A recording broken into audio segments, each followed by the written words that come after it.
Thanks, Harsh. I think it was a brilliant session. After getting into Gen AI, the deep learnings and all those things, which the theme is for next 3 days, I think we all give credit when we enter into a new house. Analogy is around that. We all give credit to the interior designers, the way the house has been created, the facade has been done, and all. But there's a lot less talked about the foundation part of it, and that's essentially what I plan to cover today. There's a lot which happens under the cover, which doesn't get glorified. What gets glorified is what we all are aware about, the deep learnings, right? We are all talking about generative AI. And the age today that we are sitting in, I think kids are given ChatGPT as a Google search, what we used to have on offer. So I think they are born digital in lot many sense and lot advanced than what we will be, right? So I mean, from that perspective, it's a lot more important that we talk about what the foundation takes in. And I'm not going to give you a general gyan around, I mean, what it takes in terms of the building blocks and all of that.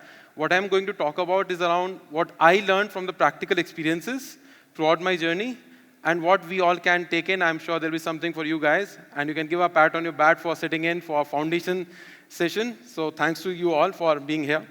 So with that, let me move on. And yeah, so the topic is Analytics Ascent. So before starting, there are two types of organizations that we have today. One, who are now literally born digital. So data landscape from the complexity standpoint will be a lot lesser complex, I will say. You will have different challenges in terms of the data velocity and veracity and all of that. But there are other organizations like Apollo who have done some acquisitions, mergers, and the landscape of the entire tech stack gets very complicated.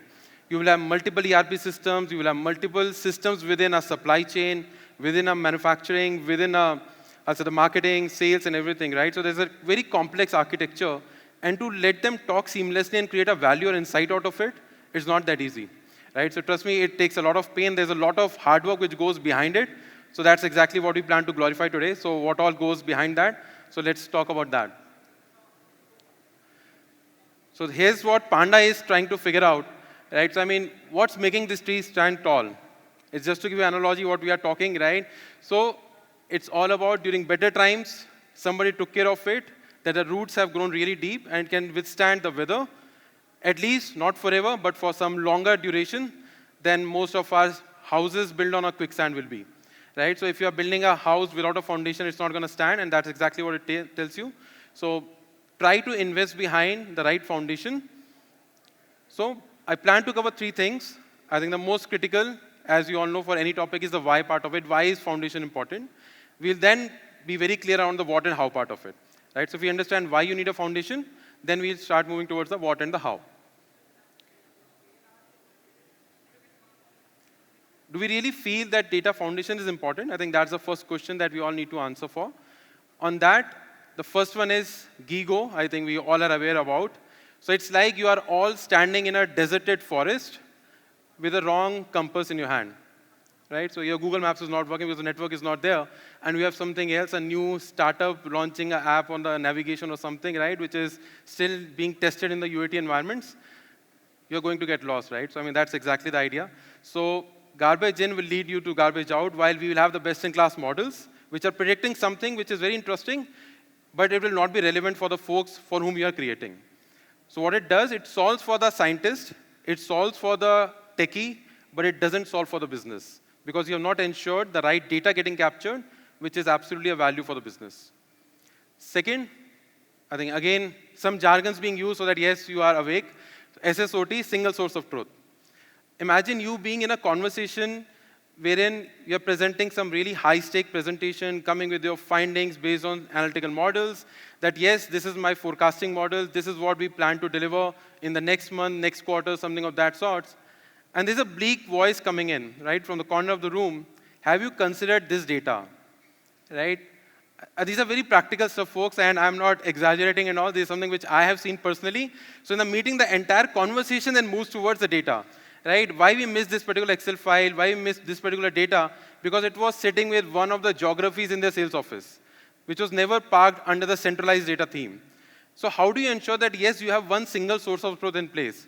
And it's a very, very big problem, and a lot of, as I said, complex organizations who have lineage, who had been there for some time, gone through the mergers and acquisitions. Born digital might not face this a lot more. I think they have a problem of surplus. So they have a lot more data existing. So their problems are very different from what the legacy organizations may have. Third, scalability and flexibility. I think everybody is aware, but not talked about it or not thought through. Even when you are conceptualizing any of your data science problems, try to think from the fungibility aspect of it, right? So there can be use cases which you are doing in marketing. They can be exactly replicated, lifted, and shifted into the supply. They can be done in the commercial as well in different functions. There can be nuances like when you have created a full-fledged model, there are certain KPIs which you should have but were not able to. How will you take care in the future? You might have built an architecture which is very rigid and not going to be flexible enough to incorporate and you want to create an entire ingestion process for that, again do the entire ETL process and all, right? So how do you ensure that, yes, those flexibilities exist in your ecosystem? These are a lot more critical in today's environment when we are moving and talking a lot about the deep learnings and the GenAIs and all, right? But the true aspect of the business solution still relies on a lot of traditional AI and all, right? So, I mean, let's not forget that. And the data is the crux of it. Even for the LLMs, the data that you are feeding in, it has to be of the utmost quality. So how do you ensure that is? So that's about the why part of it. I hope this is clear. And I'm okay to take questions in between if you have. So we can do that. So hope why is clear with everyone. I'll take it as a go. So moving on. Once you're clear on the why, let's consider what are the challenges that we face. Right? So if we look at this, the first one is around, there are 5 which I'm trying to bring in. Again, I'm not going to be giving you entire holistic thing and all. I mean, right, it's not prescriptive.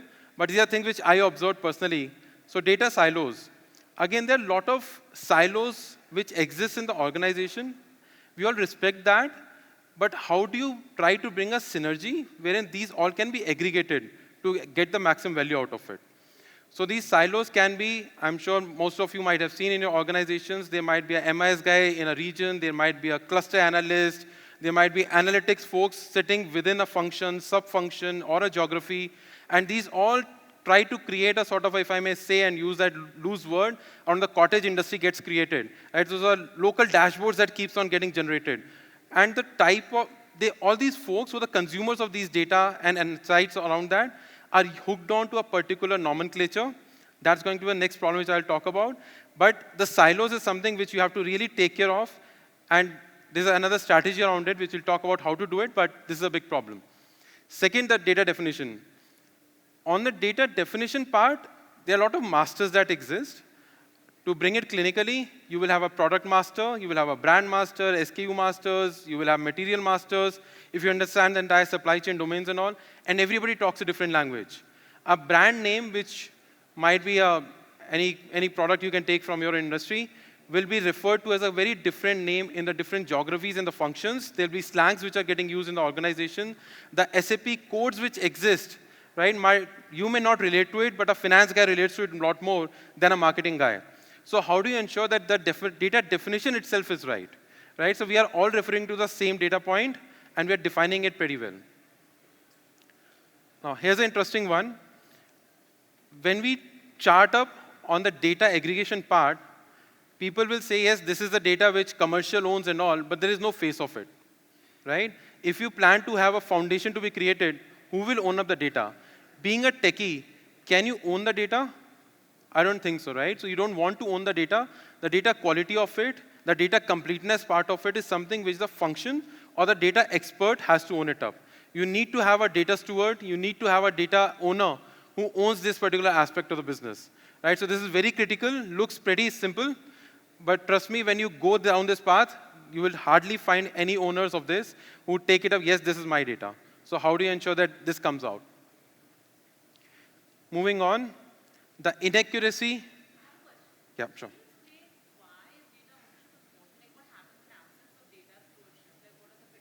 Sure. So, brilliant question. So, if we don't have the data ownership, suppose I am sitting centrally as a part of my analytics team, and I'm fetching and ingesting certain commercial KPIs like a volume, the top line, the bottom line, the financials, right? Any of these things. The moment I start parking it in, I am not very sure where the actual source of truth is. Right? I might be taking the inputs from one source of instance, which can be a SAP, but the real data which everybody else uses sits somewhere else. There's a transformation which has happened on top of it, which you are not aware about. So till the time you don't have the owner coming in directly and telling you what are the transformations that it has gone through, you will not be able to rely on it. So that's where the challenges start to keep in, and all your analysis, again, the gigo will start kicking in. That's exactly the idea. So inaccurate, incomplete, or outdated, three different problems altogether. As a data scientist, I'm sure you all can solve for. We all know the transformations. We all know how to fill the blanks, right? We all know that. But whatever you know, the functions or sub-functions may or may not align, right? So you have to sit and co-create these transformations. If you are transforming a certain KPI, please ensure that the business is aligned with you. Don't just do it because the data science enables you to, a particular model allows you to drag and drop and do that, right? Log transformations and all those we all are aware of. But business will not align to it, and they might be having some good rationales why they do certain transformations for the business, which we may not be knowing as a techie. Finally, the literacy part. This is for all your selfish reasons, is how I will park it. If you want to solve really business problems which are impactful for you, try to invest on this part. The more literate your folks are, who are your consumers, the types of business problems you will get to solve will be absolutely big ones and the more impactful ones. Otherwise, it becomes more of a data science class. Whatever you guys have learned, you will try to give something away, maybe a forecasting model, a time series, right? Whatever you want to do based on whatever you have learned. But you are not going to get into the root cause what business is facing. The moment you get into the data literacy, when the consumption also starts kicking in, whatever you have delivered, these guys will start understanding and adopting. The change management becomes a lot more easier because they will speak the language which you have been creating. Literally, you will not need a business analyst to come and translate for you. You can do it yourself if you make the literacy quotient of the organization a lot better and a lot higher. I think there are a lot of initiatives which most of the organizations are doing it. So this is absolutely in the selfish interest of all the folks who are attending the conference. If you want to make an impact, try to invest on this. Create a data literacy forum for your organization. And trust me, the types of business problems and change management that you try to solve for will be a lot different. We move on to the building a resilient, also the entire foundation part of it. So for that, who is your sponsor? That's the biggest one. And what's the right mechanism? If I can ask in this forum, so what works? So who all would like to go for a bottoms-up approach in this? Who's your sponsor? A bottom guy who's the end consumer or the CEO? Bottoms up, who would like to go? Yeah, the second one, the bottoms-up approach for scaling your analytics. Who all would like to go for that? Okay, that's interesting. And how many would like to go for top-down? And that is the answer. See, what happens when you are bringing a change, people have certain ways of working. If you want to put a challenge to it, at times, if I may use the word, democracy has to end at some point in time, right? There has to be a decision which has to be taken. And the CEO, if that becomes your sponsor, trust me, it becomes the organization problem than your problem. The moment you take a bottoms-up approach, you go to the guy who is in the front end, maybe a sales guy who is selling for you, a marketeer who is doing activations for you. They will not understand the nuances because they have a business as usual thing which they have to deliver, right? So they will not understand the tech landscape. They will not understand the value on a longer horizon that it can deliver. So from that aspect, if you have the sponsorship from the CEO, and I've personally seen in a lot of global organizations, the global CEO takes a call that yes, analytics is my baby, and we are on digital transformation, and that's where things really run faster. So that's one of the learnings which I have taken. Bottoms up, typically in this particular case, doesn't work that well. I think it has been talked enough. I'll touch very briefly. So governance absolutely is needed. You will need your data stewards. You will need your data translators for yourself, the data owners in the system. So it's a three-pillar process which everybody is aware of. So people, technology, and process is something which you have to ensure that you are sorting it out. So what we have done in a couple of my stints which I have done, so we created a governance mechanism wherein you have a representation for respective functions. So a respective function guy comes onto that periodic connect, which you guys do, and a lot of your issues, the clinical stuff can be taken care in that forum itself. You don't need to churn the ocean to get it sorted. So if you have the right representation, to give an example, a simple master that you may have, as I was referring to the brand masters, one team is using a different nomenclature versus another. If you have this forum in place, this can be brought in, synced up, and the same common platform can be created, a master which can work for all. That's essentially what we must try to achieve for. Data integration. I think everybody loves this part. We all know different types of file systems which exist, but this goes beyond that. So while all of you are aware, right? So I mean, if you have a tech stack on a cloud, which is Azure, AWS, and all, there are a lot of connectors which are already available to connect with the SAP, to connect with different softwares which are available, right? Even the Excel files, you want to directly feed in your social listening and all, everything is available. But there are certain challenges which I would like to bring in. So you may have a lot of SaaS offerings within your ecosystem, which you may not be aware of when you are getting into this territory. So, and a lot of these SaaS offerings, again, this is my personal experience, my data sitting into a SaaS software, and when I want to plug in an API and get this data back into my data lake, those guys don't allow you. You are contractually bound that you cannot fetch your data, right? So try to figure it out in your ecosystem. If you have a SaaS offerings, how many of your products allow you to create a back connection and get the data back in, whatever analysis and transformations have happened? That's not easy. Right? So whenever you're getting into contracts and all with your SaaS players, try to create this particular thing that yes, you can fetch the data back into your ecosystem. Otherwise, it becomes a black box. It's very difficult, and you will have a resource who will sit in, pull the data, get into a SFTP server or shoot a mail or something, and the entire energy gets wasted.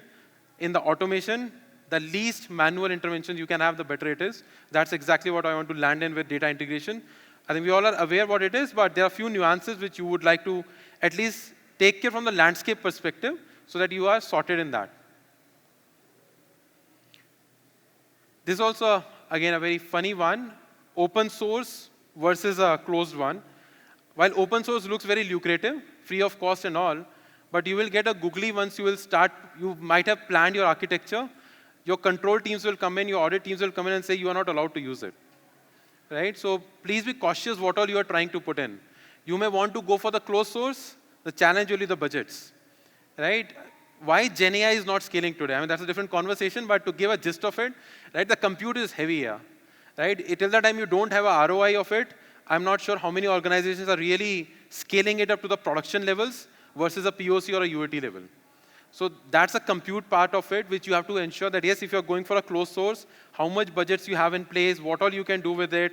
If you're going for open source, try to have your controls team in place early. Try to have the conversations with legal teams, very softer aspects, but can put you on back foot. If you have created the entire house again, right, on a quicksand, it's going to flow out. Please take care of it. And the second will be the visualizing advanced analytics. So what I want to touch upon these is, today there are a lot of tools, apart from the traditional ones which are available, wherein you can do a lot of analytics on the fly. If you have your foundation in place, these tools can work as accelerators and sit on top of your data lakes, top of your foundation, whatever you have, and can do a GenAI sort of a thing, literally on the fly. You can create visuals, you can ask queries, you can get the analysis, you can do a causal analysis, everything on the fly. So try to weigh in what works for you. While you may want to go for a traditional BI system, but there's a lot more, so try to engage, and these conferences are a big forums for you to understand that nuances. There are a lot of vendors who are available who can solve for you versus you doing it for yourself on the fly. Finally, talent and skill. I think we all are here for the same reason.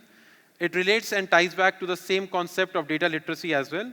The skill is very important, folks. If you can elevate yourself, and I think we all know that enough now, with the advent of technology and how it is pacing up, you all have to be on the toes.